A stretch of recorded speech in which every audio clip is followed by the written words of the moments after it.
From the forests of Spa to the favelas of Sao Paulo, we are Total Sim Sport, and this is the European Sprint Series.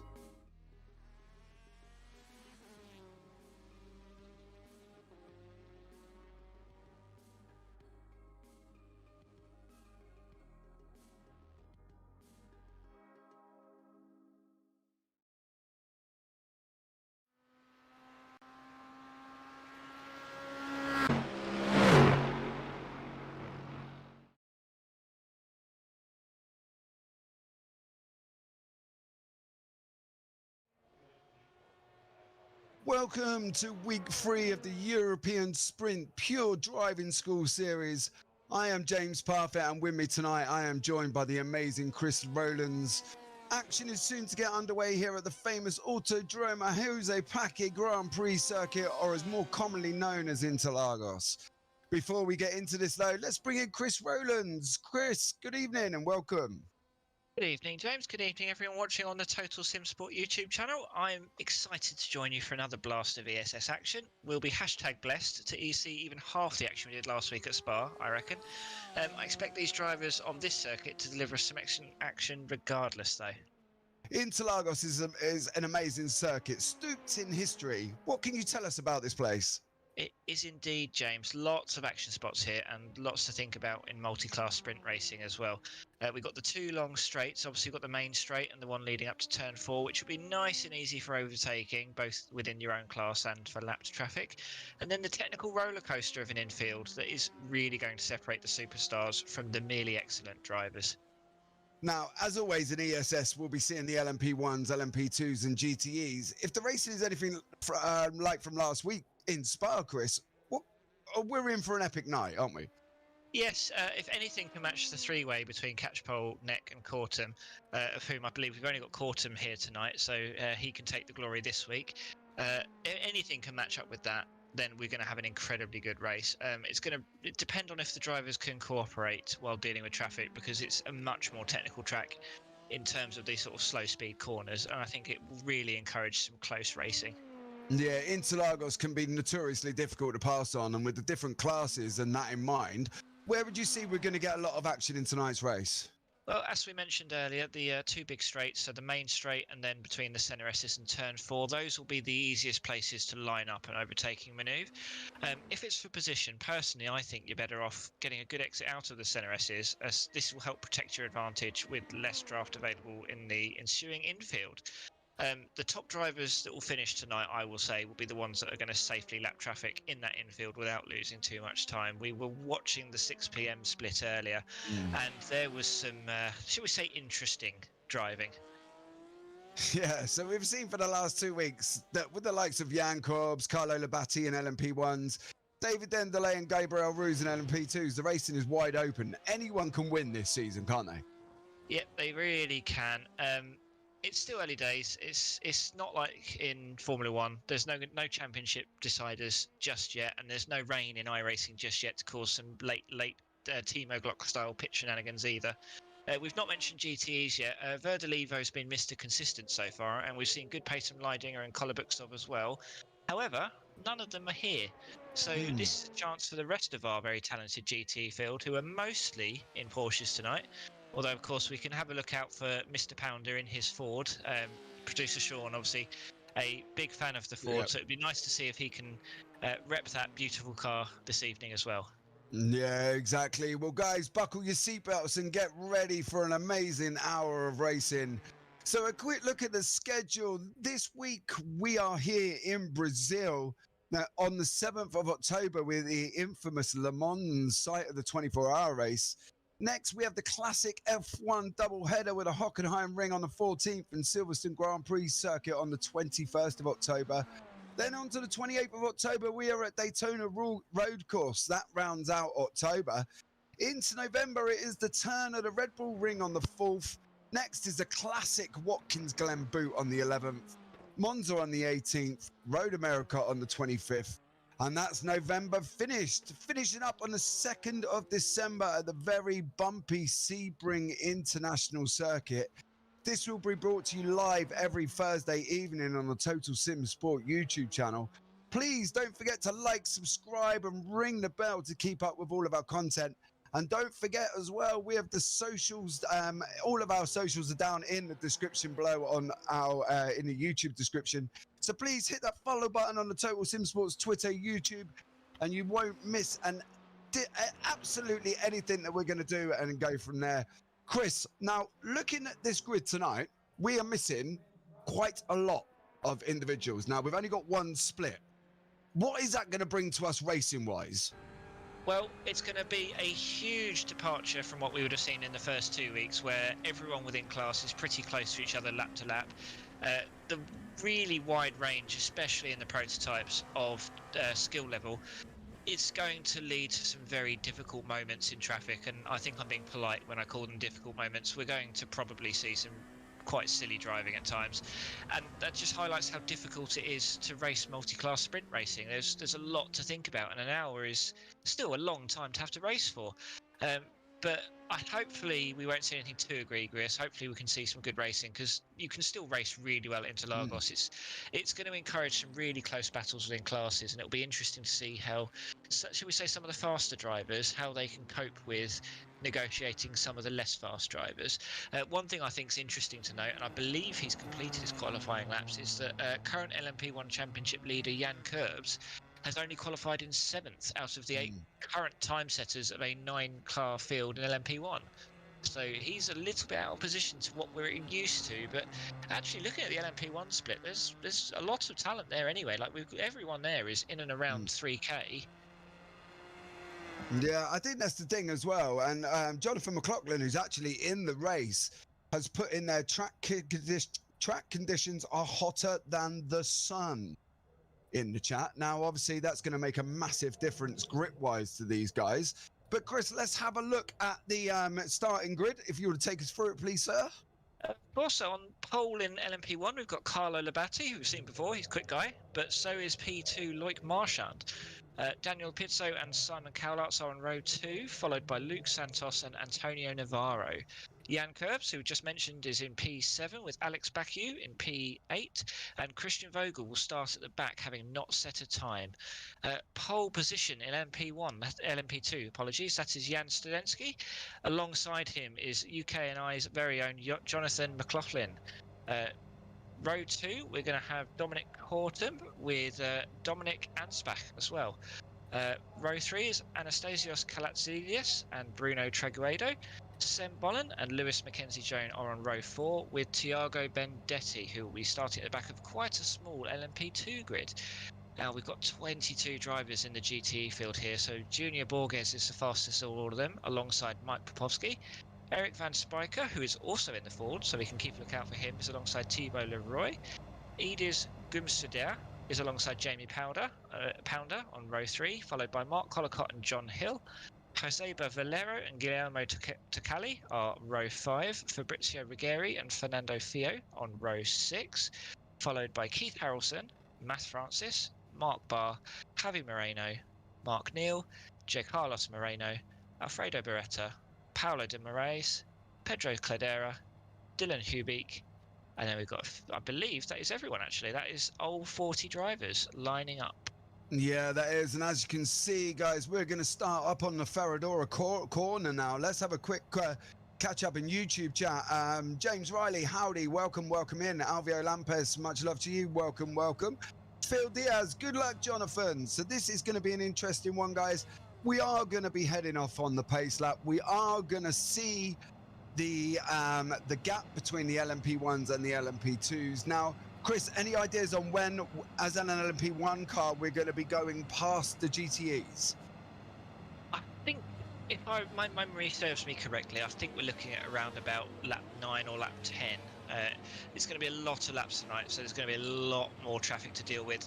And another thing we've seen that I think will be interesting to keep an eye on is pitch strategy, because, I mean, if you're going to get damage early, you can get that sorted and take an early pit stop and try and undercut and recover some positions. Or if you're feeling particularly brave, you could just go for the undercut anyway. I think certainly I've seen throughout the week, the pit window has been a lot wider in terms of what all classes are using. So it's gonna be interesting, I think, because there'll be drivers out of position, there'll be drivers making recovery moves, and there'll be drivers clinging desperately to Yeah. if they're maybe not the faster driver, but they've not been caught in incident, they're going to be desperately clinging on to those top positions if they're there. Yeah, we've had Vogel from LMP1 jump straight back into the pits. I'm not quite sure what happened to him on the pace lap. But we are coming down into the straight now as we head round the last corner. We got Labate leading, marching. Obviously, they're still on the pace lap, guys, so this is in good position. But very shortly, within the next 5 seconds, we are going to be green and the racing will be live. And then we are going to be off round the amazing Interlagos circuit with Carlos Labate leading off very, very slowly. I'm very surprised that he hasn't gone already, leaving it this late. But we're coming up onto the start finish, and there you go. Carlos Labate has gone with Loic Marchand tucked in behind him as we head in one by one all the way around through the CNRSs. We got Carlo Labate, Loic Marchand, Colagots in front, Pizzo, Santos, Navarro, Baku, and Corbs. Corbs has managed to lose a position, Chris, but they all got through there fairly cleanly. He's at the back now. Yep, they did, and we nearly had disaster there. Jan Studensky in the LMP2s, he went earlier than the LMP1s did. He's only 2 seconds behind them, so if he judged that ever so slightly less well, we could have seen some very serious trouble with the class catching up at the start there. But it's been very clean so far. Obviously, we've still got 59 minutes to go, so let's not count our chickens too quickly. But yeah, it's so far so good. Yeah, we got Borgas. He is being climbed all over by Popovsky there as we come up into Ferradoro corner, leading us round into the in section. Now, this is the in section you were talking about, Chris. How difficult is it? Let's explain to the viewers at home. How difficult is it to get past cars in this tricky in section? Well, you can do it. You're just sacrificing so much lap time because there is only really one quick line through those tight, twisty corners. And of course, you can go too wide in them. And if you trust your drivers, you can go too wide for quite a while. But all the while you're doing that, the car in front of you is just going to be zooming away. But if you're in an LMP1 and you're stuck behind another class, you're going to want to get past. So you've really got to balance that risk and reward, and this track really emphasises that. Oh yeah, as we've seen Navarro and Santos coming down into the S's. We've got Jan Corbs. He is trying to make moves as we come through the S's. He is climbing all over the back of Navarro, who's climbing all over the back of Santos. This has got to be sorted out one way or another, Chris. Jan Corbs, we know he's quick, isn't he? We've seen him for the last 2 weeks, and he is incredibly fast. He's not going to be happy with this qualifying, and he's going to be wanting to pass these guys as quickly as possible. What mindset would Jan have coming into this in section? Is he going to be sat, or is he going to be trying to get past within that area? Yeah, he'll be trying to get past as quickly as possible. So we have a replay here of what happened to Jamie Pounder, one of our Ford heroes, and it looks like he's just taking a bit too much curve in the centre S's, and he was a bit of a passenger there. Not much the other GTs could have done, and it looks like no one else was able to collect him there, which is good foresight from the drivers towards the back of the GT field there. But yeah, going back to what you're saying about Jan Curbs, I think there's going to be an element of frustration there because he'll see Santos here, Luke Santos, who we're on board with in the number 16. There is already a 2.5 second gap up to the top 4 in LMP1, and that might not seem like much, but when you get to the traffic, if you just keep getting caught out and you're losing that gap, someone like Curbs, who knows he's got paces, he's going for the overtake there on Navarro, and he's got that done. He knows he's got one more driver to go, and he's got some nice clean air that he can really profit from. Yeah, as we look at Jan Curbs now, he's coming up to the back of Santos as we go down Reto Oposta. Now, we're going to be looking at Jan, and basically he's going to be sitting there really, really frustrated. We're coming in now back into the infill section. Are we going to be primarily looking at the main straight as the overtaking positions, or are we going to see, do you think, some risky, exceptional moves on this infield, or are safety first main straight for Jan Curbs? It really depends. I mean, an overtake is an overtake. You want to do it whenever the time is available. But as you see here with Moreno doing the overtake into the centre S's, he's now going to be vulnerable going up to turn 4 because that is the next longest straight. And then, of course, if he's re-overtaken, although it does look like he's got a pretty healthy gap there, then, of course, you're stuck behind that driver for the entire infield section unless you want to do something incredibly risky, which is not the name of the game 3.5 minutes into an hour-long race. No, as we're looking at Hubeck and Neil. Now, Neil took a Hubeck had a very slow centre S's there, which allowed Neil to get through as we come into this infield section. Now, guys, we can't tell you how tricky this infield section is. I've driven this track Chris has been around this track as well. So from experience, we know that this is not an ideal place. And there's so many easy positions now as we look at Neil. We're going to be jump on board back on with Ansbach, who has got Kalazidis right tucked up behind him as we come onto the main straight. Now, this is the area that we are looking at as overtakes, guys, as we see Ansbach closing in as we come down into the S's. We're looking at Ansbach, Kalazidis tucked in behind him. We've got Quartum in that famous pink-coloured car that we've come to recognise now. We've got Traguero, who looks like he's just lost a position to Mackenzie Jones there, coming through that S's section as well. The theme is going to be, I think we're going to be, as we jump on board, we're like, oh, Lock Marchand has taken a big tag coming into Pico de Pato. Be interesting to get a replay of who that actually was. Unfortunately, I missed that one. But that again promotes Jan Kurbs. He's now +1 on his grid position. And here is the replay as we see Lock Marchand. Is that Baku, car 39? That's an LMP. Oh, that was just unfortunate, I think, there as we look at Benedetti just got, well, he just decided that he was going to go into lock there, Chris. Yeah, that's not ideal for any of the guys there. That's half the LMP1 field, and I believe Lock Marchand's had to go into the pit lane, actually. So that's, I mean, I guess in one sense, if your race is going to be ruined, have it ruined at the start so you don't have to have wasted 50 minutes of your life. But, you know, we'll see how much damage Marchand's taken. If he's not too stuck. Yeah, we jump aboard now with Benedetti there, Chris. Sorry, didn't cut over you, but is he just... Oh, dear. I don't know, see... That's what we were talking about with this infield section. Did Marchand stick himself in a position, or should have Benedetti been more? As we were watching Navarro and Curbs still going at it now as we come through into Penarino, and we're going to go head up, back out into the hill, up the hill into Pico de Pato, and then we're going to head down to Mugello, down into Junção, and then on to the start-finish straight. Do you think Chris Marchand put himself in a bad position, or do you think Benedetti really should have been more aware, should we say?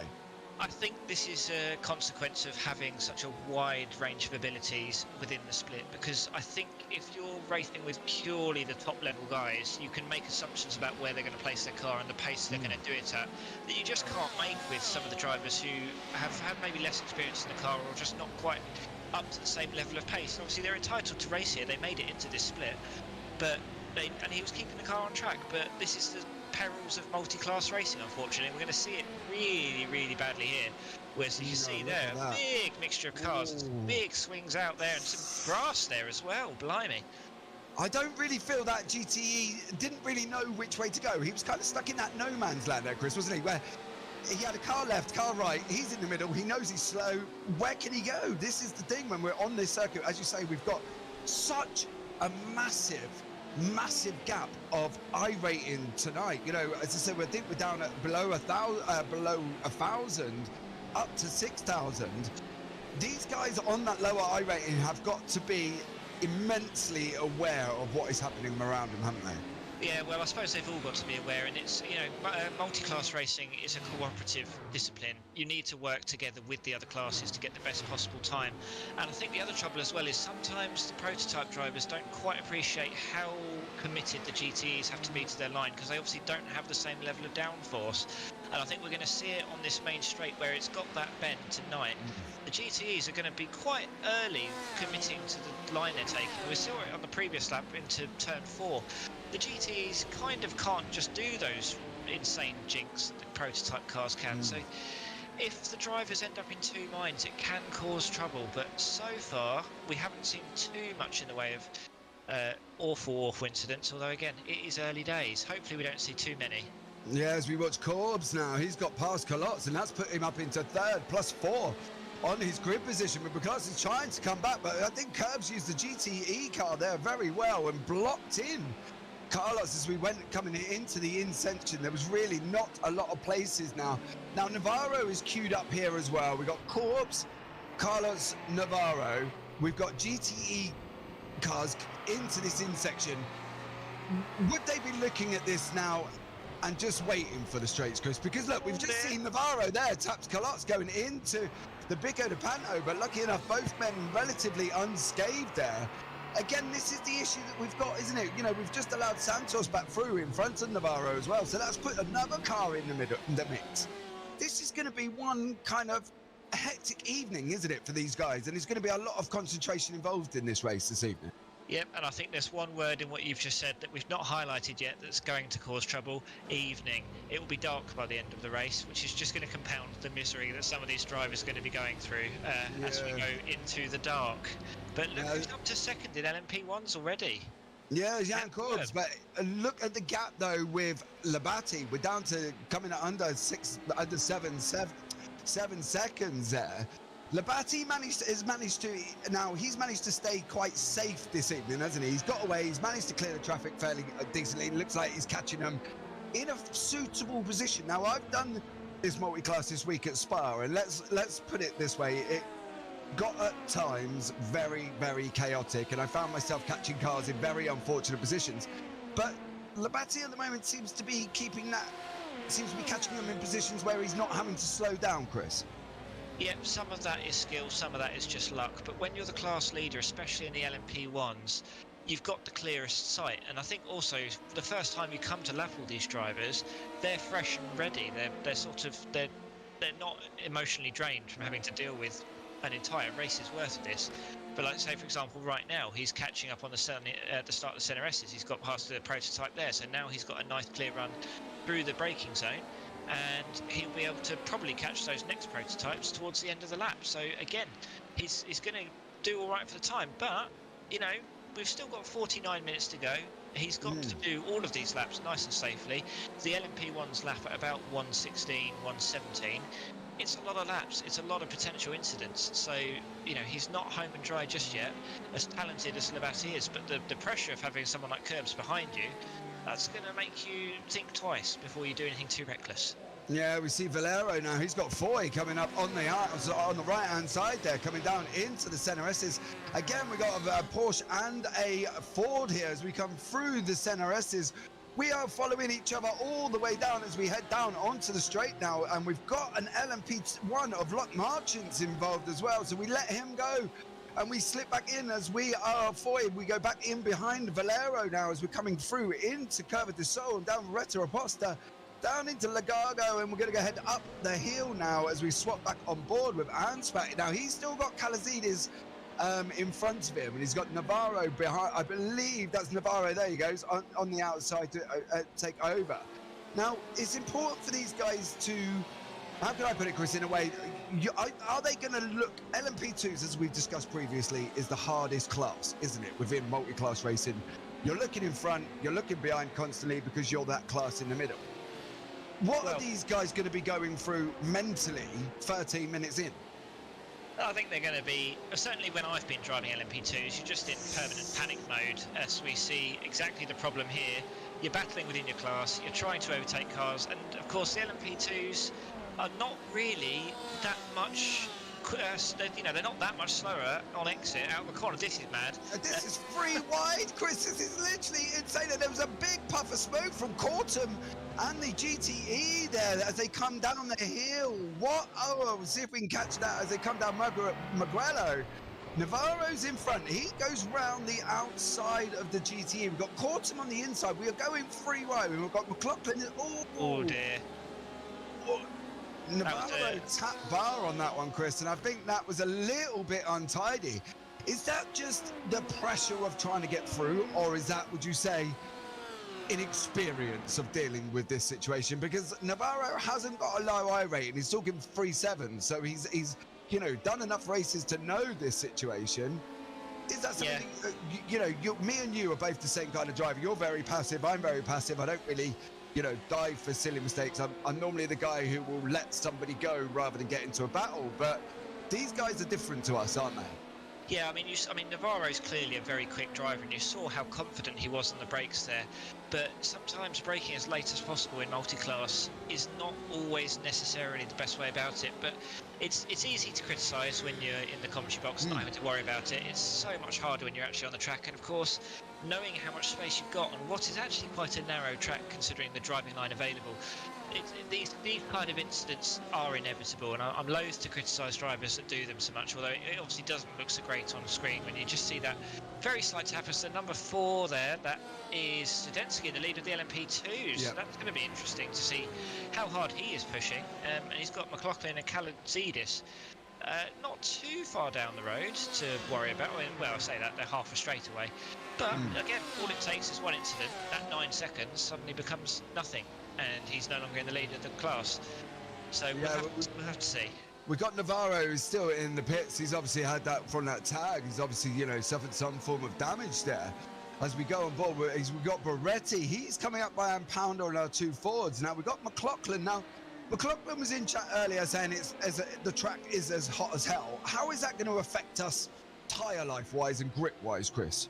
Well, if they want the tyres to be operating at max performance, as we see potentially an overtake here, but the outside line is quicker, so McLaughlin will maintain that position.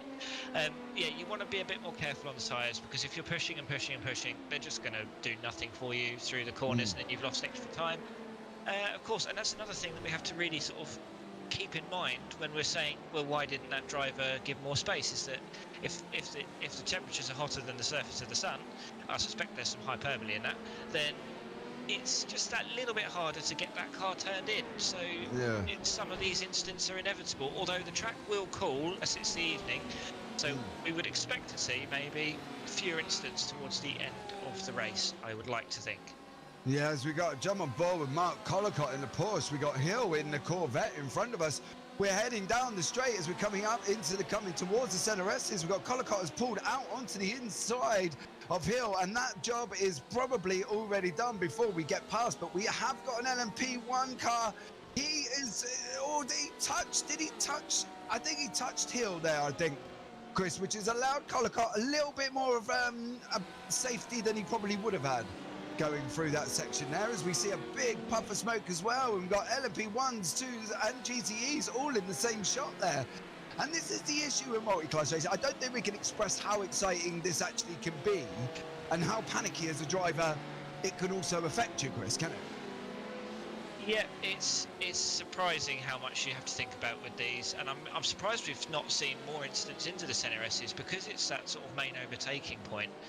I was expecting on lap 1 to see some carnage there, and we didn't. And it's mostly been in infield so far. It's been that technical section towards the end, sort of Brown Magulo and Bico de Pato.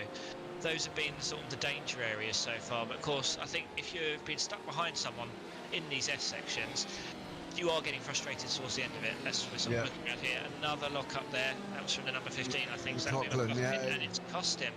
Yeah, we did say, McLaughlin did say he's coming hotter than the sun, and he's looked a bit delicate going around that infield section. He doesn't look like he's got that car fully cemented onto the ground now, as he slots into the three of Kaladzidis, McLaughlin and Corton there now.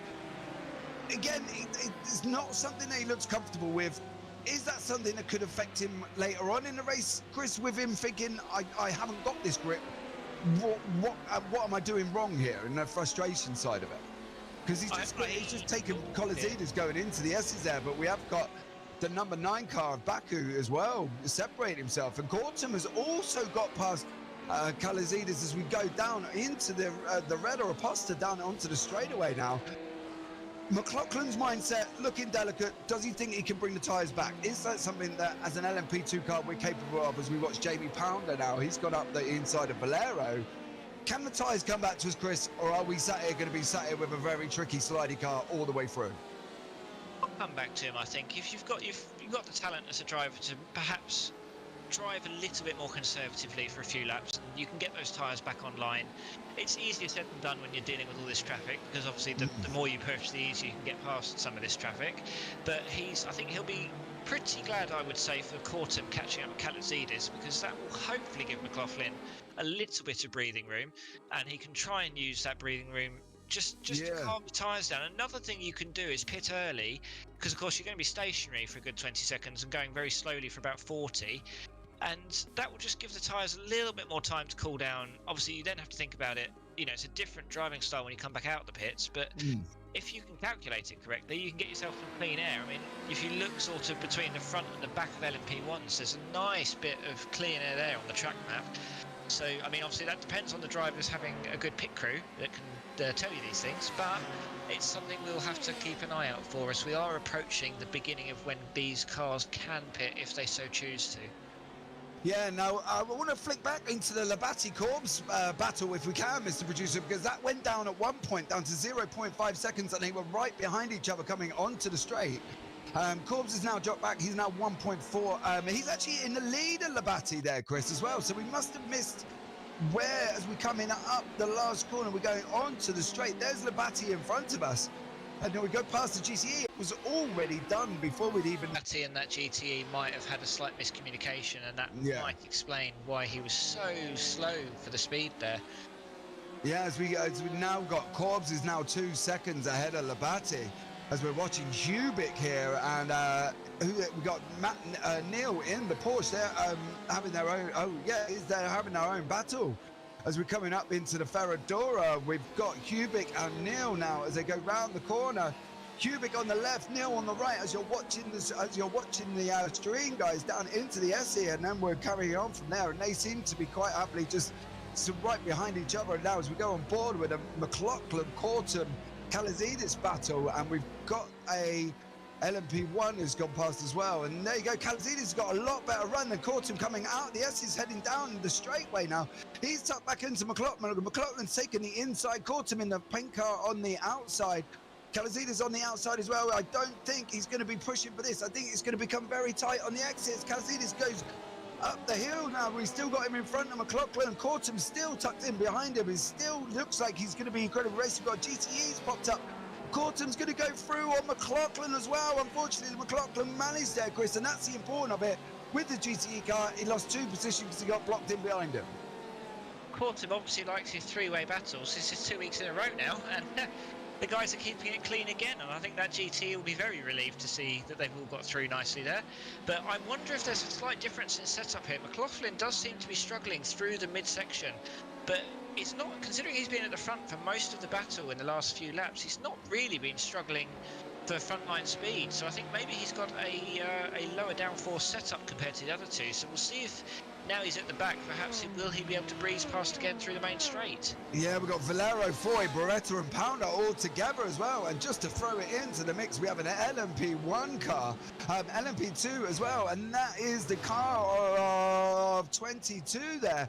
As we come around the last corner, we have got Foy in front of Beretta, Pounder tucked up behind us, and LMP as well in there as well, just for good health, just to throw us into the mix of the excitement of the racing. Now we jump on board with Jamie Pounder, who's got Beretta in front. Now Pounder ideally wants to try and take that inside line, Chris, but he seems to be making the outside work for him. As we come down into the S, Pounder's going to be on the outside. Beretta's going to be here hugging that inside line, and Pounder just slots straight back in behind him and off down the straight again. And we've got Damaris who's going to be climbing over the back of us as we're heading down the straight. Poor Jamie Pounder has now got a car tucked right up behind him after being on the attack with Beretta. As we're coming in at the Desceda de Lago down into the corner, we drop down into third gear. And we're running up full throttle now as we're going to be heading up in the hill with Jamie Pounder in our sights. We're going to be a 3, 4, 5, 5th gear as we're going to be coming up. We're going to be braking, flicking down 4, flicking down the 3rd, and we're going to be hitting the throttle again. Coming into Laranjahara. Chris, he can't take the outside. Surely he can't. That would be a crazy very brave mood indeed. But I think you see on the centre S's there, there's sort of frustration for Pounder where he's tried to sort of back up a bit just to get that better exit. But of course he's just given Demore the advantage. He's managed to defend it so far, but Pounder's right behind Beretta into the S's, and in trying to line that move up, I think I've done this myself before. You think, well, why is this guy getting away so well? I've got such a better exit. But again, it's just a case of setup. Some guys are just more confident taking a slightly bigger chunk out of the curb there, and I think that's what Beretta managed to do. But yeah, this battle is far from over, and of course Beretta's got the advantage of having Theo's draft as well. So we see Pounder, Chris, there. Pounder's got Chris is there and go onto the outside again. We got Beretta on our inside. We've got Foy in front of us, and again Beretta holds the inside line. Pounder's slotted in. Is he going to lose time again to Moraz? It's so important though, Chris, going back to that last corner exit, that unless you're going to carry that speed in that second gear, you are going to really struggle if you bog down. As we got Beretta, 4A Pounder going all the way at each other. We got Foy pulled out. He's blocked off the Beretta move. But again, it's a very risky move because now Beretta is under attack from Pounder as we head up the hill into Ferradura. Now Beretta, Pounder's lost places there. Demaras at the back. He's lost the place. Now that's the importance of this exits, isn't it? Because to keep that exit speed up, to keep us running, and now, unfortunately, Pounder's just lost the place because he was stuck behind the others on the exit. Yep, and now they've got Jan Curbs for company as well, although he's negotiating them. So far, so good, although he's now being blocked ever so slightly by the Ford, but not really sure where the Ford could have gone. This is, again, the perils of multi-class racing. But Curbs has got a nearly 5-second gap to Santos, and just to follow the LMP1 story, Labate has already pitted, was stopped for 22 seconds, which means he probably had around about 12 seconds. Oh, Chris, I'm sorry there. Foy spun. We had Foy spun. Beretta was involved in that as well, and Demarais was the one, I think. Slow exit out that last corner. Foy was already his way round. Moraes hit him. Beretta hit him. Pounder went off the track as well. That was literally unfortunate there for the guys in front. And I don't really feel they were anywhere to go on that one, Chris, as we're watching the back to the Kalazidis Quarter McLaughlin battle again. Now, McLaughlin's managed to stay with him. He looked like he was trickling around, struggling for grip here, Chris. Is this where we're seeing McLaughlin's tyres coming back because he's had that couple of lap breather? I think there's some of that. I also think these are just some very evenly matched guys, and they're just, they're racing with a lot of respect. We've not seen much contact or at all between them. They've managed to negotiate Juncao okay there, but it is such a tricky corner because you want to get onto the power as soon as possible because this is a very long straight, and that will add up to several tenths if you get that wrong. And that's just what happened to Theo on the previous lap. I don't know how damaged his car will be. He's not elected to pit, so he must feel like it's worth just testing out just to see what it's like, because of course we are in the pit window. He could well pit now and just sort of get rid of the damage and go straight back out, but it has actually, it's kind of split up the rest of the group a little bit. Beretta, Pounder and Hill, they're still within a second or so of each other, but they're not neck and neck like they were before. Yeah, I think that's the thing now. I think we've got literally a 1.4 second gap from Demarais as we go. Moraes, oh, good blimey, teeth ain't working. Beretta, Pounder and Demarais up front now as we're heading up through into the start-finish straight. Now, this is the place that we've been looking at the moves. This is the place that we're really seeing the overtakes come off. Poor old Jamie Pounder at the back there has struggled a couple of times. Is he in a better position now? He's at the back, Chris, in a kind of obscure, funny kind of way that he's actually can just take his line, get his exits out the S's and maybe get some of these positions back? I think it depends on the temperament of the driver. So I think for me personally, I much preferred being at the back of a train because you don't have to worry so much about trying to keep these people behind you, and you can go into extreme fuel saving mode, which is kind of a fun game all in itself, although perhaps my definition of fun is not the same as many racing drivers. But yeah, this is, you play the long game. If you're at the back of that group, you're far less likely to get punted off. You're far less likely to get killed by another class, and you can just get that pit advantage. You see Labate there. Yeah, he's just taken a margin for a place there from Delaga. Now, it's not often we see the Porsche this involved with the Audis. We've seen a strong Audi field this year, Chris, haven't we, in the LMP1s? So just to see Labate making that move and really pushing the Porsche name forward as we've got Kalazidis now. He's still gone up the inside of Cortum. McLaughlin's trying to follow through as well. We've got Ansbach, looks like he's been stuck behind the GTEs as we're heading up into Fedora. We've got two abreast, Cortum in the pink, Kalazidis in the blue as we're going up through into the start of this tricky section that we were talking about. These guys have been going at it all the way through, haven't they? They've been nice and clean. They've allowed the LMP1s through without much trouble, should we say, Chris, because obviously there has been a slight little bits of hints, but do you think that's important when you are battling the cars in front to allow the faster car behind to get through as cleanly as possible and as quickly as possible so you can get on with your own race? Yep, I mean, obviously you don't want to sacrifice too much time because you are running your own race as well, but if you're not facilitating these passes, you're just slowing yourself down in the long run because you're thinking more about the car behind you than you are about the track in front of you, and that's never going to end well. But I think special shout out here to Kalazidis, who you know, he's one of the lowest iRating guys on the grid here, and he is mixing it up with some properly quick drivers. It just goes to show that iRating is not the be-all and end-all indicator for if a driver is good or not, because No, Calazidis does not look out of place whatsoever here. No, he's just got past Cortum in the S's. We've got Ansbach behind, who's managed to take McLaughlin in the same place as well. McLaughlin really did not come off well, but he's heading now as we're looking at the screen. We've got McLaughlin on the left, Ansbach, well, he's on the right now. Ansbach's on the left as we're coming into Delago. We're going to be pushing up the hill into Ferradura. We are currently 1 by 1 as we're heading up there, tucked in behind as we're going through. Ansbach's only 0.2 seconds back. He's on the lights, flashing McLaughlin like crazy, but McLaughlin managed to get the place back. It's looking good at the moment here. These guys seem to be keeping it relatively safe. 30 minutes to go, Chris. What are we expecting in the last 30 minutes?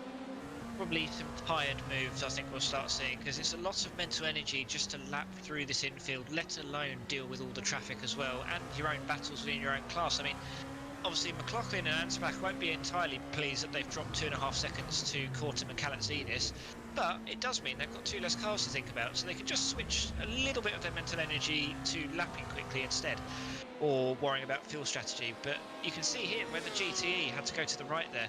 This is where I think we're going to see potentially some issues, because obviously the GTE is going to want to take the racing line. That's sort of what we're taught, as regardless of what class you're in, is if you're the slower class, you take that racing line and the other people go round you. But if that racing line drifts into the corner, as it does through the main straight there, that's where I'm expecting to see some issues later in the race, as we've got some physically and mentally tired drivers coming towards the end of what is quite a long race. Yeah, we've got Beretta, De Moraes has got through. Pounder's still behind him as well. So De Moraes has come from the front of the Beretta Pounder Hill 40 battle. He's now leading this battle, Chris. He's obviously done well. And do you think this capitalization on the LMP2's cars going past, producing the other cars in front slowly, and has given them that opportunity? Now we're coming into the tricky Junção. If he doesn't get this exit, Beretta's definitely going to be looking at taking him on the straight there, Chris. Yep, and of course they're in the same car, so we're not going to see those inter-class differences in what's strong and what's not strong. So you certainly can't use that as an excuse if you get overtaken. Of course, depends on the setup as well. De Moraes is actually going into the pits, so that's an early stop for him. Yeah, with 28 minutes left in the race, he's gone into the pits. But now with a Valero Beretta Pounder Hill battle there, Hill's done rather well for himself as well. We've still got Calazidis, and we've still got Cortum tucked up behind us in his LMP2 car. We're coming down into the S's. Calazidis is in the front, Cortum is behind. We are single file going down the straight now, as we see Ansbach has gone into the pits as well. And he's come out, he was sitting at 6th, I believe, which is probably going to allow, I think Bolin is going to get past him there, as we see Jan Korbs coming up to the back of this battle, Chris. And now this is for 2nd and 3rd in class. We've got Studensky up the road. He's coming down now. He's going down Mugello and down into Junção. Are Calazidis and Cortum thinking, can you just let go? LMP1 go. I want to get on with it, because these guys really need to be catching up with Studinsky, don't they? Yeah, although I think in terms of raw pace, that battle has probably passed now. You'd have to be incredibly quick to catch 21 seconds up on someone as quick as Studinsky. So you're only really going to be catching him now if there's an incident that he's involved in, which of course, you know, it doesn't matter how clean you are. You could easily get caught out, although as you say that, he's just set the fastest lap of the race for the LMP2s with a 1:23.9, which is, I think it's fair to say, pretty darn quick. Yeah, that was a very close with Korbs and who's up behind Baku, as we go with Calazidis and Cortum again going at each other, going side by side down into the center S's. Is Cortum going to stick his nose in there? And there's contact! There was definite contact from Cortum there on Calazidis as we head down into the straight. And that's the risk of taking that line, isn't it, Chris? That outside line. You've got to rely on that driver in front to leave you room. And as we're going to see here on the replay, Cortum was fully committed. Calazidis went defensive early. He's come into the center S's. He's taken that inside line. Now, if he doesn't tuck that right in, Cortum's in trouble. And that's where the contact comes from. And I think that's the risk of taking that line at them center S's, Chris. Yep, luckily these LMP2s are pretty sturdy cars. I think Kalatzidis perhaps could have given a little bit more room, but Yeah. this is something that is quite tricky to judge as you're driving. Of course, if you give too much room, you're sacrificing so much speed that you may as well give up the place. So you've got to try and battle that racer's instinct along with that need for self-preservation. But hopefully for the Kortum Kalatzidis battle, they've not cost each other too much in the way of time through damage, because they are only 3 seconds ahead of McLaughlin, and he's a quick driver himself. So you don't want to give him any excuse to get back into that podium battle in the LMP2s. Yeah, exactly. As we go with Spiker now, he's got Roy in front. Collicott behind. Spiker is in the lead Corvette out the 3 that we have in the field, which is absolutely incredible for him now as we're coming in to we're going to be heading up in the hill up into Ferradura. There we are. Now, Spiker's had a fairly quiet race. We haven't really focused on him much. He's kind of plodded around. He's going around in a 1:30.56, which isn't slow. That's his best time. He's obviously looking at 1:31.56s. Again, 2 tenths quicker than Roy. He's got to be now looking at pushing forward as much as possible, isn't he? But he is losing battle time-wise. And this is the problem we discussed with multi-class racing. And we're going to have a look now. We got McLaughlin. He is in the pits. He must have had an accident somewhere currently. As we see, Chris, do you want to take us through the replay? Well, yeah, Kalatzidis has also, it looks like, been involved in an incident. So just dealing with the traffic here. Oh, and there's a misjudgment. That's a real shame to see. That's the different braking points that they're going to have into that corner. And of course, as we've been saying, the GTEs, they do have to take, they have to commit to their line pretty early. So that's too late. That's a bit of a lunge. And he's realised, braked a bit heavier, lost it, and unfortunately punted the GTE, which has got going again. So that's good to see. I suspect Kalatzidis probably could have kept going himself, but perhaps that's an element of the adrenaline and sort of worrying a bit too much about what's happened there. He has jumped to the pits. Of course, once he's done the tow, if he wants to, if the damage isn't too bad, he can go back out if he wants. Yeah, as we've got Corbs now. Santos right behind us. So that's I believe we're probably looking at Corbs coming out of the pits there, Chris, would you say? Because he's lost a lot of time to Santos. He's like, Santos has gone up the inside of Ferradura. Is he going to make this move stick? Is he going to take the lead of LMP1s? Is Corbs going to chase him down the outside? Is he going to be committed as we go into the first section? Again, Santos has made the move at the moment, but this is the problem with Santos now. I'd be looking at trying to get round Juncao as physically quickly as possible, because I know that Corbs is going to be tucked up behind me using that draft down up the hill. Do we think this move's going to stick, Chris? I think Corbs is going to go for this again, and the draft and that exit off Juncao is highly important in this battle, isn't it? Well, Santos had to he wasn't able to use all of the runoff on the exit there because he had a GT to contend with. Less than half a second as we're coming up to the centre S's. But this Santos Curbs thing has been boiling under for a few laps here, because obviously Curbs had quite a big gap, and I think Santos was just a bit luckier, or a bit more adept at dealing with some of the traffic, because there were a couple of laps where he was a good 2 or 2.5 seconds quicker than what Curbs had been managing. And of course now he's caught up with him. He's defending that position, and he's managing to get past the other classes relatively well here too. It's now up to 8 tenths already, this gap. So perhaps the car is just working a bit better for him at the moment. Maybe he's managing the boost just a little bit better. And are we going to see a little... I wouldn't say this is a little bit of an upset victory if Santos was to maintain this. Of course, again, we've still got plenty of time to go. They've both still got to pit, so we'll see how much fuel everyone's got as they get past the number 4, Studensky there. He doesn't need to take any risks. He's clear and drive everyone in his class at the moment. Yeah, I think that's the thing. And now,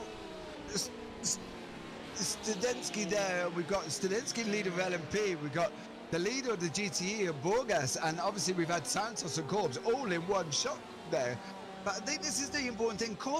I don't know if Corbs has had contact there, because he didn't look as fast going down the straight as Santos did. And I don't know if he's not getting the full pace from this Audi, and that's allowed Santos to catch up, or are we fishing and maybe Corbs has just had a bad couple of laps, Chris? Because he was too, he's over a second, just under a second back on that last lap.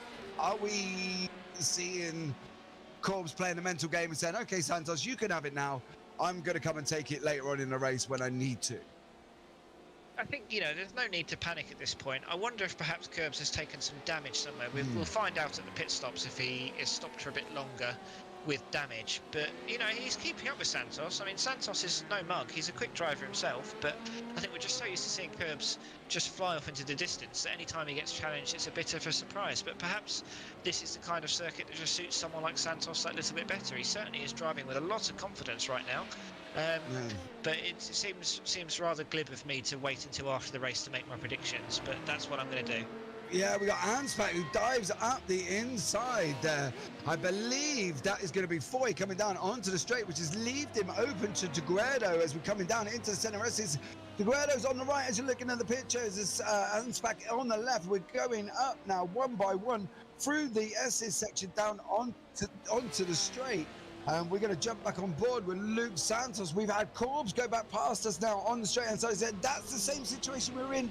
Corbs on the right, Santos on the left. Santos takes the line. Corbs tucks in behind Corbs as we go down into the straight. Corbs got a little bit little bit sort of almost stuck there, Chris Brown at GTE, but he's managed to get past it cleanly. Yep, that was quite a nice move in the end, and I think they've been quite confident around the GTEs so far, and that's probably been the difference between why these two are at the front and we've got some of the other equally quick drivers struggling a little bit further back. Although, let's not discount Labate just yet, because he's only 26 seconds behind this group, and he's already pitted, of course. He was only stopped for 22 seconds, so he did have to take some repairs, but he is still well within this race. It's not just Curbs and Santos, so they're going to have to think.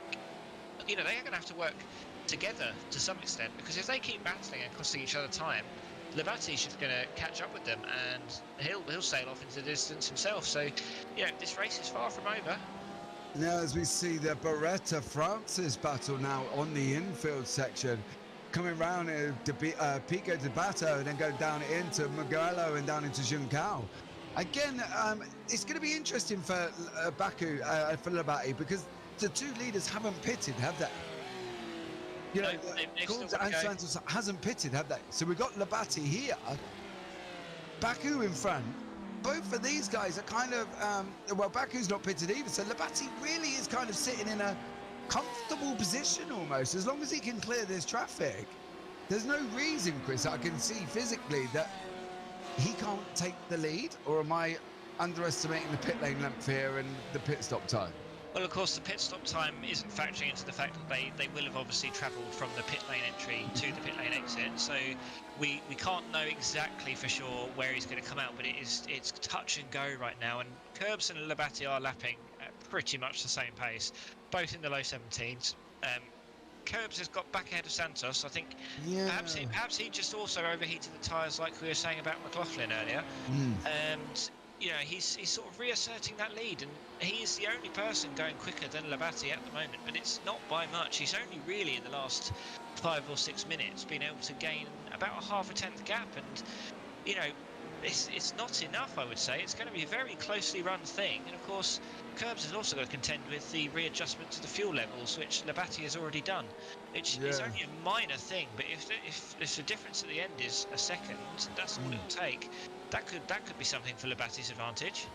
Yeah, as we see Mark Barr, he's down in 16th position.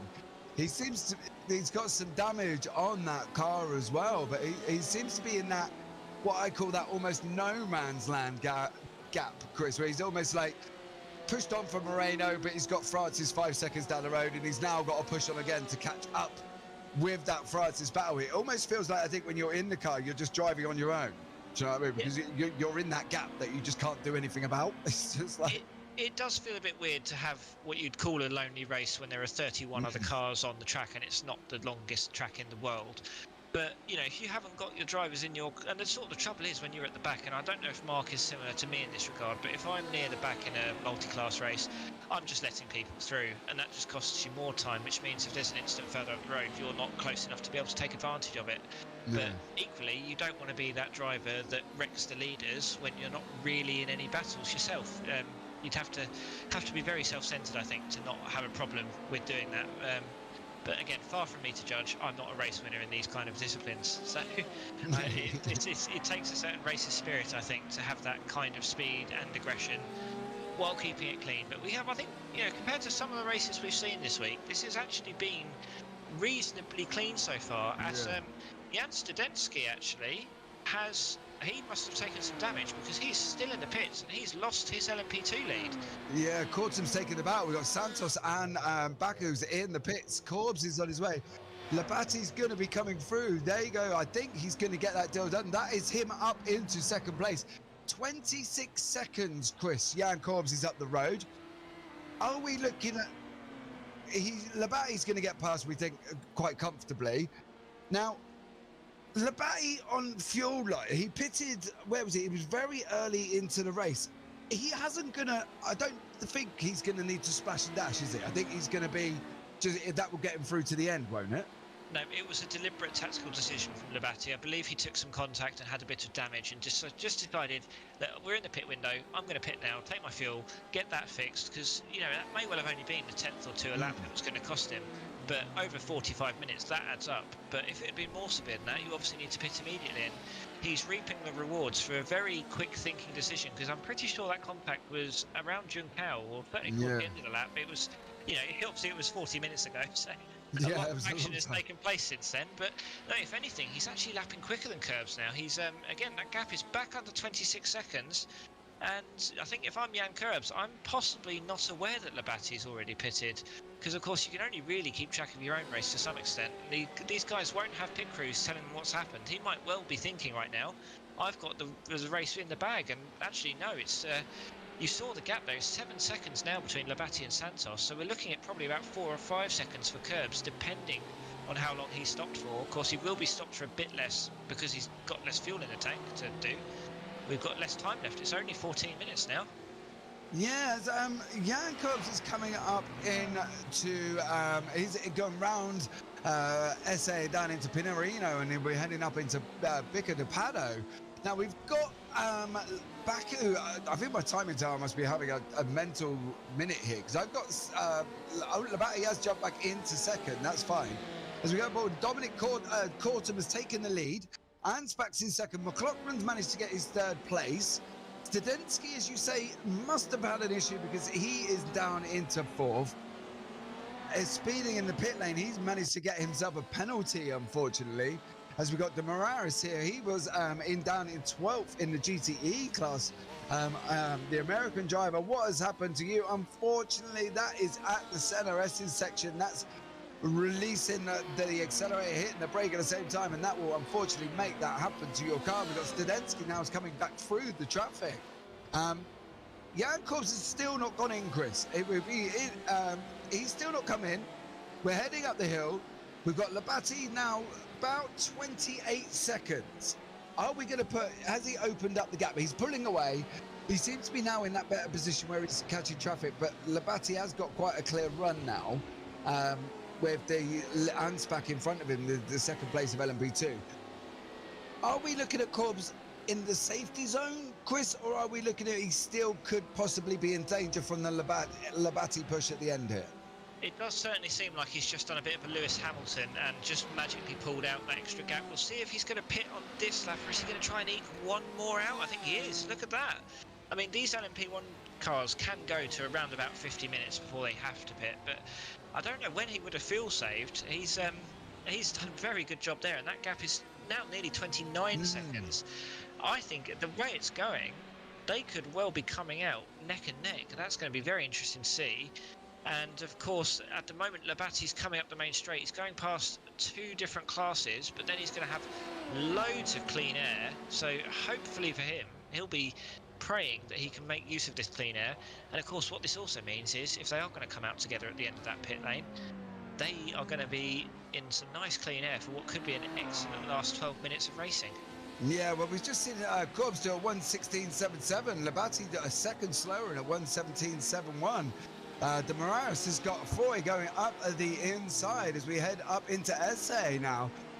Foy's had an amazing, really journey, should we say, throughout this race in that Ford. He's had a very up and down race, and as we see with Curbs now, he is coming round up the start-finish straight. He's got to be pitting on this lap. I would have thought he would have been in, and is he going to be? No, he goes round again.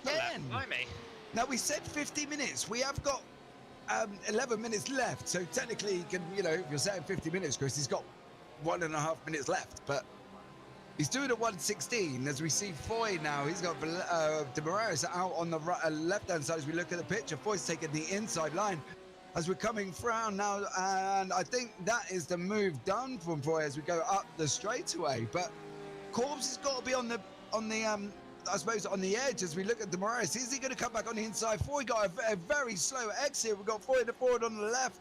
De Moraes in the Porsche on the right as we're coming down into that Delago section before we head up the hill into Ferradura. Now, that's a very interesting the fact that we're sitting in 10th and 11th in class. I personally, from my own point of view, would be looking at now trying to, as De Moraes has done, take the lead and now push on a little bit, Chris. We're down to our last 10 minutes. Jan Korbs again is coming down Juncal, and we're going to be heading up the start-finish straight. Now, we said 50 minutes. We're hitting 50 minutes and 30 seconds. Are we looking at Jan Korbs going to be heading into the pit? Surely he's got to be heading in on this lap. If he is, oh no! What are we missing, Chris? What have we missed with Jan Korbs? It was another driver at the start of the race asking if you needed to pit in this series, and it wasn't Jan that was asking, but perhaps he's taken that as a particular challenge to see how long he can make a tank of fuel last. I mean, I guess, you know, there's plenty of parts of this track where you're not at full throttle, so you can make that fuel tank last a little bit longer. But I mean, the last LMP1 Class 2 pit was on lap 33, and Curbs is now on lap 38, so he'll have done nearly 39 laps on this tank of fuel, assuming he pits at the end of this lap. And what he doesn't want to be doing, though, is just pushing it that little bit too far and then sort of spluttering through the pit lane. That will undo all the hard work he's done to pull out a nearly 30-second gap over Labate. Yeah, but we have hit traffic at the moment. We've hit Spiker in the 3rd, 4th and 5th place. Now we go past Roy with Spiker's next in our lines. Spiker lets him through, which is excellent driving from you, young sir. Well done for letting your LMP1 through. We're going to come up to Boland next in the LMP2. We're going to be pushing it up with Juncal. There is Corbs in front. Leroy, now he's got to be looking at this lap, surely, unless Corbs has done some amazing fuel saving that we've missed. He's got to be coming to the right hand side, and then he's into the pits. Now, the difference with that is, Chris, we have got Labate is going to be heading down into Mugello very shortly in Juncal, but this really Corbs' pit isn't going to be as long as the others, is it? We'll have to see if he's got any mandatory repairs to take. I don't believe he should do, but you can be stopped for less than 10 seconds if all is well, so we're going to find out. It actually looks like he was stopped for just 6 seconds, so I suspect he's going to be well clear as he comes out. That was a phenomenal stop from Curbs, and it just goes to show, you know, if you can make that fuel tank last, you can really use it to your advantage. We were worried about Labate being able to take him, but look, that's 10 seconds he's got basically there, and now he's just got you know, nine minutes or so of lapping traffic, and he's golden. He's got another win. Yeah, exactly. There, as we see. Corbs push out a 10-second gap with Labate. We still got Leroy here. He is up the exhaust of Spiker coming through the in sections. We go from Perarino up to Bico de Pado, down to Mugello, down, and then we'll be heading down onto the famous Juncal, which will be the last corner, and up the straightaway. Now, Roy has had a very interesting race. We're -1 on our grid position. We've had quite a quiet race. He hasn't really come into our eye line as such throughout this broadcast as we watched their Spiker head exceptionally wide, which has allowed Roy to close up. We are now 0.63, 0.62. We are back out to 6.4. We've let Corbs go through for our LMP1 leader. I don't think he's going to get him on this lap, Chris, but from Roy's point of view, are we now 7 minutes in? Are we comfortable in conjunction with trying to jeopardize our race here, Chris? Because I really, this end of the race is where I personally now start getting settled into the position and accepting the position. Well, I think... Is that something you do? I do, but I'm too platted to be a top-level driver. And I think, you know, if you've got a guy half a second in front of you, you're going to want to overtake him. As Jan Studensky, it looks like, he's back into the podiums here.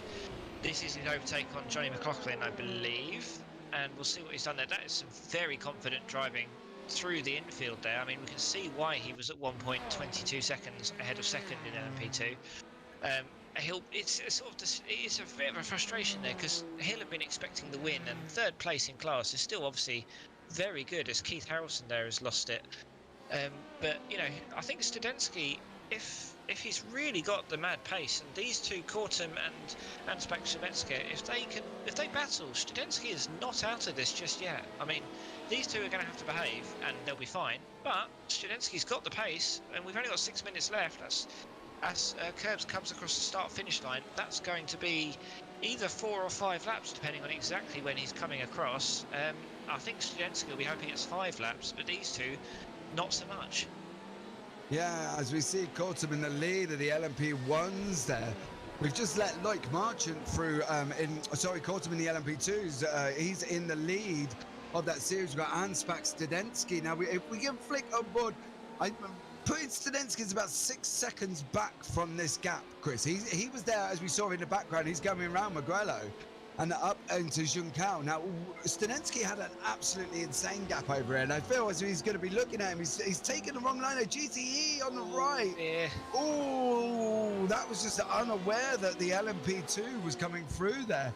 Again, he's tucked in behind that GTE, trying to get as much of the toe as physically possible he can that LMP2 battle can put, that LMP2 car can pull. We've got Ansbach 5 seconds.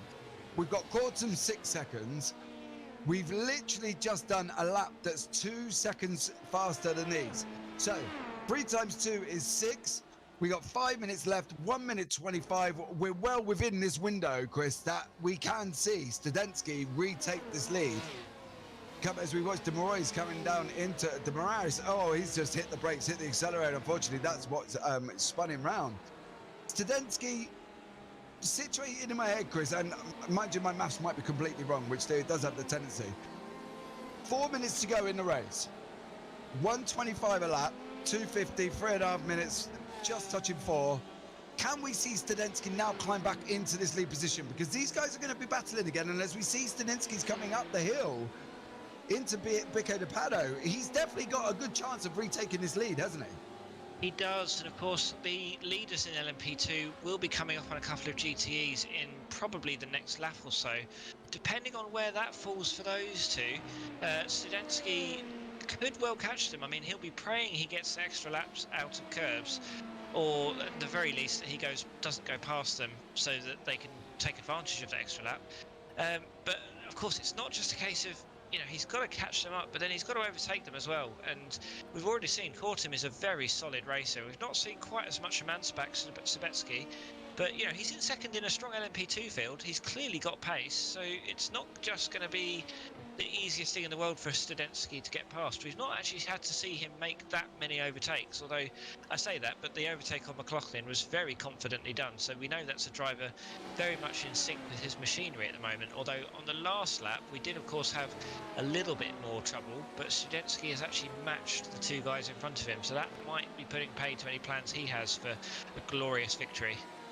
Yeah, I think they pulled out both on the last lap there. 124.29 for Ansbach, 124.33 for Studensky. But as you say, we have got these lead 2 coming into 7th place of the GTE with Takali, and who we haven't really featured much. And then we got 3 more cars on the road. Studensky's got a lot clearer track pulling up to these guys as well, Chris. So I still think he's in a relatively good position. We'll see really where he is. He's had a clear lap.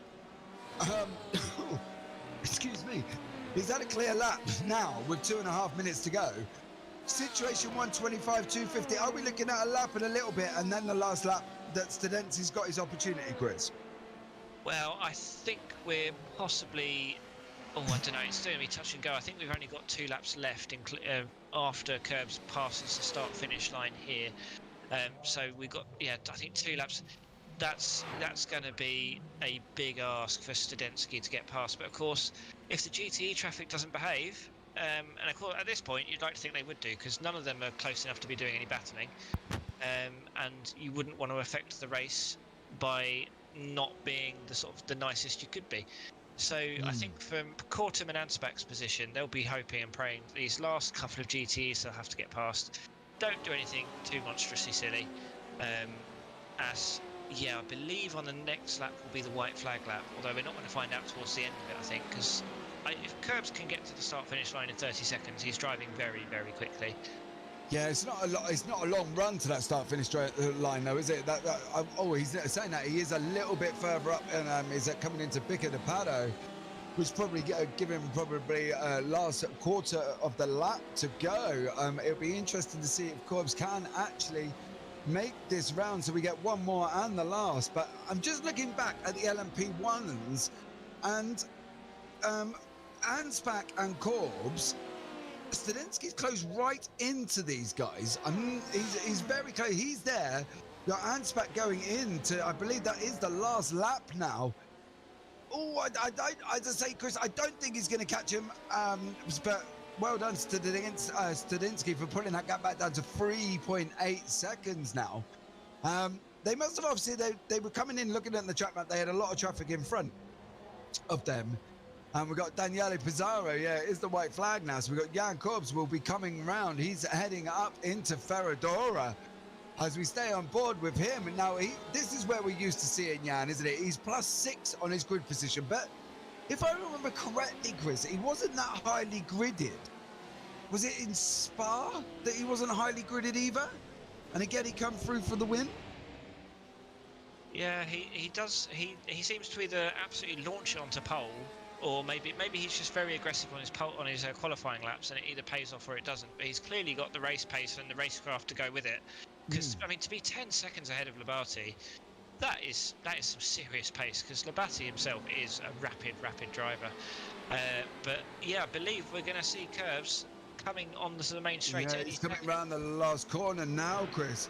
And your LMP1 winner for this week in Brazil is Jan Corbs. Absolutely incredible, with Labate in second, Santos third, Baku in fourth. Now, obviously, they're still having a battle. Your Marchins come through as well. I think that was just a very surprising situation for Jan. He's managed to get a 10-second gap, 11 at the end, as we see this battle for third and fourth. Fourth and fifth, sorry, but it was interesting to see what Jan did there, didn't he? He had that gap. They're going to come up side by side here. This is going to be very close, as we got the 9 car of Baku and the 11 car of Colossus as we come round the last corner. We have got the GTE in front. Are we going to see? Well, 0.016, Chris, between that Baku and Colot's battle there, as we see Ansbach. He's right up at the back of Kortum again. This is Kortum's to lose. They are still racing. We're coming round the corner. We're going to be heading down into Magrelo and down into Juncao very shortly. Again, this is just like the situation we've just seen. This is Ansbach. If he can get a great exit on the back here, Kortum's got the GTE of Spiker tucked up there. I think Kortum's going to take this one. I don't think Ansbach's going to get as close. As we look at Dominic Kortum in that pink livery, he's going to be coming across the line in first place in the LMP2 series. Excellent race for you, Ansbach. Unlucky for you, sir, as well. That was absolutely incredible. I thought that was we were going to see another Colot's Baku close one there, Chris, but they seemed to be a lot more cleaner, wasn't it? Should we say it was a lot further apart than I expected? Yeah, it was, and I actually think at the start of that lap, Ansbach had got ahead of Kortum, possibly through the centre S's, because Kortum retook that position while we were following the even closer battle between Santos and Baku. So, I mean, Kortum's really displayed his racecraft in these last 2 broadcast splits we've done. He's really shown what he's about. He's been probably our driver of the race for both races, really, if not maybe catch pole last week. But this time it's Kortum's turn for glory. Yeah, as we take a look at the LMP1 leaderboard, and at the moment, the final results, we've got Jan Corbs in first, Carlo Labate in second, Luke Santos in first, Alex Baku in fourth, Simon Colotz in fifth, Loic Marchand in sixth, Daniela Pizarro in seventh, Antonio Navarro in eighth, and Christian Vogel, who was, I believe he stopped racing, I think, Chris. He was in the pits very early on, I think, on that one. We got Dominic Kortum in the LMP2 leader, and he's the winner as well. Dominic Ansbach in second, Jan Studinsky, who lost the lead, unfortunately. He was in third, Jonathan McLaughlin in fourth, Bruno Trigueros in fifth, Zem Bolin in sixth, Lewis Mackenzie Jones in 7th, Anastasios Kalazidis in 8th, and Tiago Benedetti, who was involved with that accident a lot more, and he was in 9th. In the GTE results, we've got Junior Borgas in 1st, Mike Popovsky in 2nd, Edis Gummersdeer in 3rd, Eric Van Spiker in 4th, Leroy in 5th, Collicott in 6th, Tekeli in 7th, Valero in 8th, De Moraes in 9th, Hill 10th, Harrison 11th, Jamie Pounder in 12th, Fernando Foy in 13th, Matt Francis 14th, Mark Neal 15th, Mark Barr 16th, Javi Moreno 17th, and Alfredo Beretta in 18th. Reguero in 19th, Moreno in 20th, and Cladera in 21st, Hubick in 22nd. Wow, we will have a look at our broadcast championship that we have running alongside this event this season.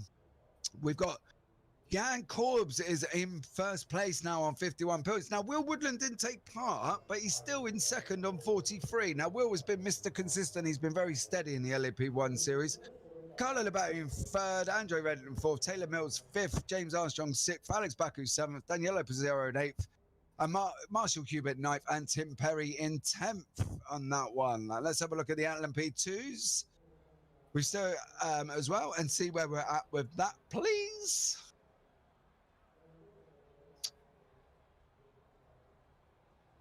Okay, and there we go. The LMP2 standings. We've got Didier Deschâteau in 1st, Kenneth Gilbranson in 2nd, Andrea Barrilero in 3rd. Now, none of them were here this week, along with Robert Guilford, Thomas King, Gabriel Ruse, Alessandro Izzo, and was not here either. We've got, there he is, the man of this week as well. We've got Jan Studensky is in 8th, Alistair Catchpole 9th, Diego Zamora in 10th, Dominic Cortum again now up in 11th with 8 points, Blake Neal in 12th, Christophe Lemaine in 13th, William Armani 14th, and Rick Chevron rounds out our top 15.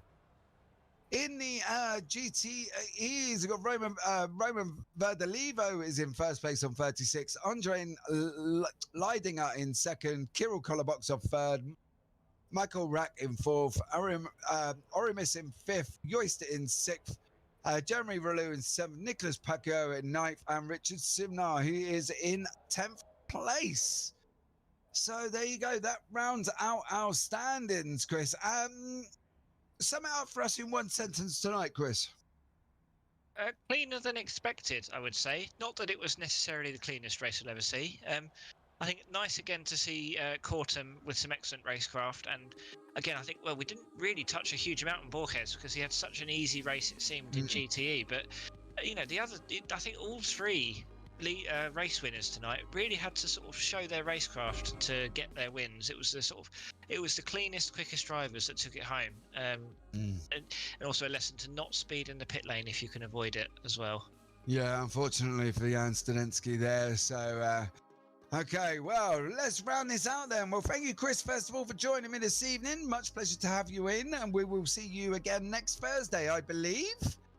I hope so. Yeah, of course. So what a fabulous race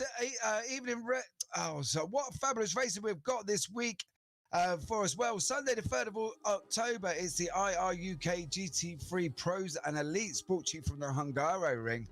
We'll be live at 7:45 on the IRUK Twitch and YouTube and the TSS YouTube channel. Then the following Tuesday, we are back into the F3s live from Suzuka with Chris and Nick Allen, I believe. And after taking the F3s around there this week, I can safely say that next Tuesday is going to be an epic night of racing again on the IRUK Twitch channel. Please don't forget, guys, to like, subscribe, and ring the bell to keep up to date with our content. Next week, we are at Le Mans here in the European Sprint Series. You again, grab your popcorn, tuck your seatbelts in. You're not going to miss this one. And from me, Chris, and producer Sean, thanks for watching from Total Sim Sport, and good night.